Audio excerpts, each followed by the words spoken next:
इस particular session के अंदर हम प्रीवियस ईयर क्वेश्चंस को डिस्कस करने वाले हैं और अगर आप इन प्रीवियस ईयर क्वेश्चंस की जो पीडीएफ है वो डाउनलोड करना चाहते हैं तो आप O2IAS Academy ऐप को डाउनलोड कर सकते हैं और वहाँ पे आपको इसका पीडीएफ मिल जाएगा।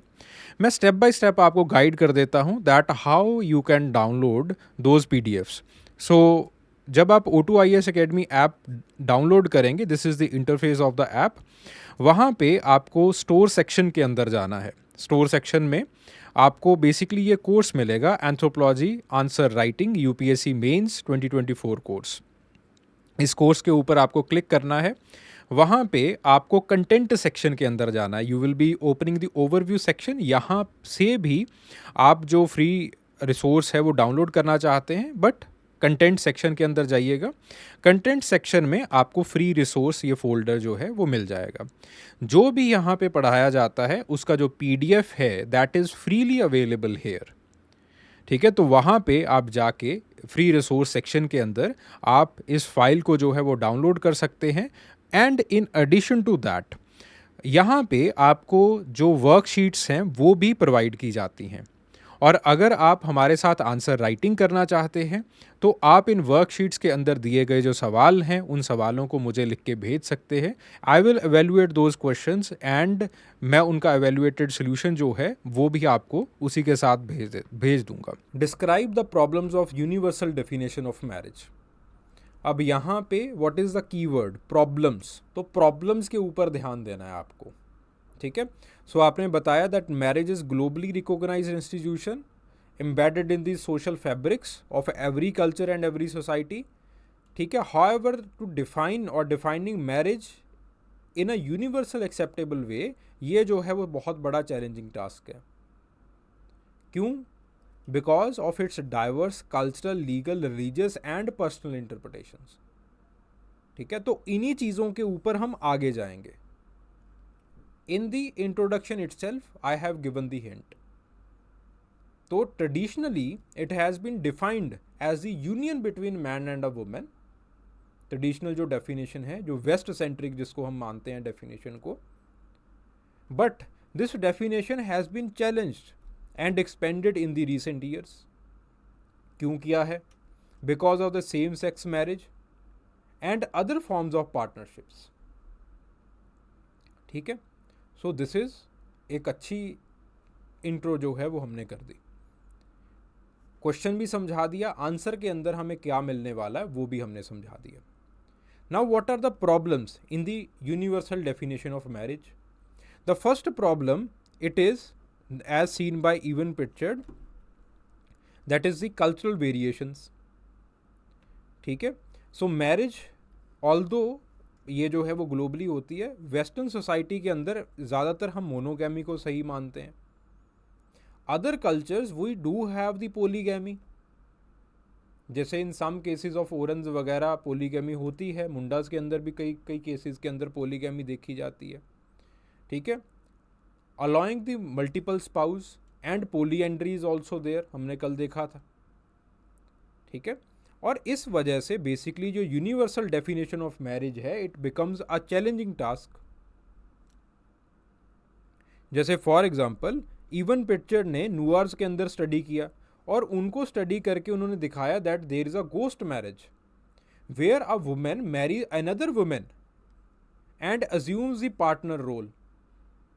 ठीक है, तो लेट से आपके पास इन दोनों की शादी हो चुकी है, इसकी डेथ हो गई थी, तो basically there is a ghost marriage कि पहले ये जो विमेन है इस विमेन के साथ शादी करेगी, इसके भूत के साथ, गोस्ट के साथ शादी करेगी, एंड देन उसके बाद जो है वो इसके साथ शादी करने की एक रिचुअल जो है वो किया जाता है सिंपल सा, और फिर जो भी बेटा या बेटी जो भी आपके पास प्रोजनी होती है उसको जो है ये संभाल सकती है। ठीक है, इसको वो विमेन वाली जो राइट्स एंड रिस्पॉन्सिबिलिटीज है वो दी जाती हैं। सो ऐसी जो गोस्ट मैरिज है it is not there in the traditional western societies और the traditional definition of marriage. उसी के साथ साथ there has been changing social norms. ठीक है, so once taboo the same sex marriage now it is recognized in many countries.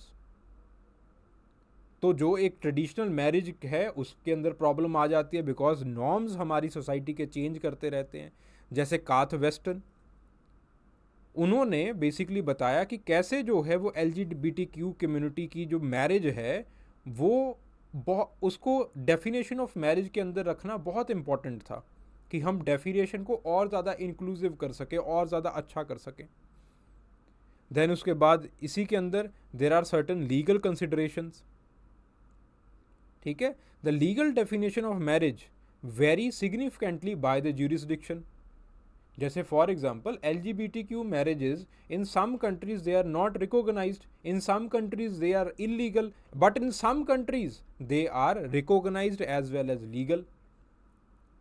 ठीक है, so some regions consider the common law relationship or the civil partnership as equivalent to the marriage। Common law relationship क्या होता है? Living in relationship. ठीक है, तो उसको जो है वो कई मैरिज के इक्वलेंट भी मानते हैं, कईयों के अंदर है नहीं। जैसे फॉर एग्जांपल ग्रीन हाउस ने समझाया, उनकी स्टडीज़ जो है वो मैरिज के लीगल इंटरप्रिटेशन के ऊपर हैं। वो कहती हैं दैट द मैरिज का जो लीगल इंटरप्रिटेशन है, जिसके आधार के ऊपर हम मैरिज की डेफिनेशन बनाते हैं, दे आर चेंज्ड और they are intertwined with different cultural as well as political factors. और कल्चरल और पॉलिटिकल फैक्टर्स के अंदर बहुत ज़्यादा डाइवर्सिटी है, जिसकी वजह से हम कोई यूनिवर्सल डेफिनेशन जो है वो मैरिज की नहीं दे सकते। फिर उसके बाद religious interpretations of marriage, they are way different. ठीक है, फॉर एग्जाम्पल कईयों के अंदर डाइवोर्स जो है वो फॉरबिड किया जाता है, कईयों के अंदर डाइवोर्स को सपोर्ट किया जाता है। जैसे फॉर एग्जांपल सरीन नंदा ने इंडिया के अंदर जो हिजरा कम्युनिटी है और जो पाकिस्तान के अंदर हिजरा कम्युनिटी है, उनके अंदर जो है वो काम किया है कि किस तरह से जो है वो आपके पास जो रिलीजियस कन्फ्लिक्ट्स हैं और जो रिलीजियस रिकॉग्निशंस हैं मैरिज को लेके, वो वेरी करती हैं। ठीक है, even in the community of hijras also. Then there are personal interpretations, individual perception of marriage they may vary. ठीक है, तो आपके पास जो है वो कई बार इसको लॉन्ग लाइफ कमिटमेंट देखते हैं, कई जो है वो इसको बहुत ही टेम्परेरी देखते हैं। जैसे फॉर एग्जांपल मार्गरेट मीड ने न्यू गिनी की सोसाइटीज़ के अंदर काम किया, समोन्स के अंदर तो काम किया ही था, न्यू गिनी की बाकी सोसाइटी के अंदर भी इन्होंने काम किया था। तो उनके अंदर उन्होंने देखा कि in the west there is one kind of definition of marriage that is dominant in the people. But होता क्या है that in the societies of New Guinea आपके पास बहुत सारी पर्सनल इंटरप्रिटेशन भी जो है वो चल रही होती हैं। हर किसी का मैरिज को देखने का अपना अपना एक नज़रिया है। देन उसके बाद non traditional relationships like cohabitation, open marriage, polyamory, ये जो है वो आपके पास कन्वेंशनल डेफिनेशन ऑफ मैरिज को चैलेंज करते हैं। ठीक है, जैसे फॉर एग्जांपल जेनेट बेनियन का काम है। सो ये सारे नए सोशोलॉजिस्ट और एंथ्रोपोलॉजिस्ट हैं, कंटेम्प्रेरी हैं आपके ये सभी लोग। ठीक है, कि कैसे जो आपके पास पोलीएमरस रिलेशनशिप्स हैं यूनाइटेड स्टेट्स के अंदर, वो बेसिकली जो मोनोगैमस मैरिज का जो नॉर्म है उसको वो डिनाई करते हैं, डिफाई करते हैं, and in some states they are also recognised. ठीक है, तो इस कारणों के कारण आपके पास जो है वो एक proper universal definition of marriage जो है वो नहीं दी जा सकती। Problems of universal definition of marriage, cultural variations बहुत ज़्यादा हैं, नॉर्म्स बहुत तेज़ी से चेंज कर रहे हैं सोसाइटी के, लीगल कंसिडरेशंस स्टेट्स की बहुत तेज़ी से चेंज कर रही हैं, religious interpretations as well as religion itself it is going to change, और इसकी भी जो क्लर्जी है वो चेंज करती रहती है। जैसे फॉर एग्जांपल इस्लामिक क्लर्जी की हम एग्जांपल लेते हैं, कुछ क्लर्जी बहुत ही ज़्यादा ट्रेडिशनल दिखाई देती है, कुछ क्लर्जी जो है वो बहुत ज़्यादा लिबरल दिखाई देती है। तो रिलीजियस इंटरप्रिटेशन के अंदर, because this clergy is going to do the religious interpretations, तो वहाँ पे भी आपके पास जो है वो बहुत बड़ा मैरिज के मामले के अंदर बहुत बड़ा जो है वो पर्सनल लॉज प्रॉपरली के मामले के अंदर जो है वो बहुत बड़ा एक गैप दिखाई देता है। Personal views, evolving non traditional relationships, ये सब कुछ आ रहा है सोसाइटी के अंदर। Students, I hope that you enjoyed the discussion. अगर आपका कोई भी डाउट होता है, कोई भी क्वेरी होती है regarding what we have just discussed in the previous year question, तो आप कमेंट सेक्शन के अंदर अपनी क्वेरी, अपना जो भी डिस्कशन है, जो भी डाउट है, वो आप मेरे साथ शेयर कर सकते हैं, and for sure I will revert back. Thank you.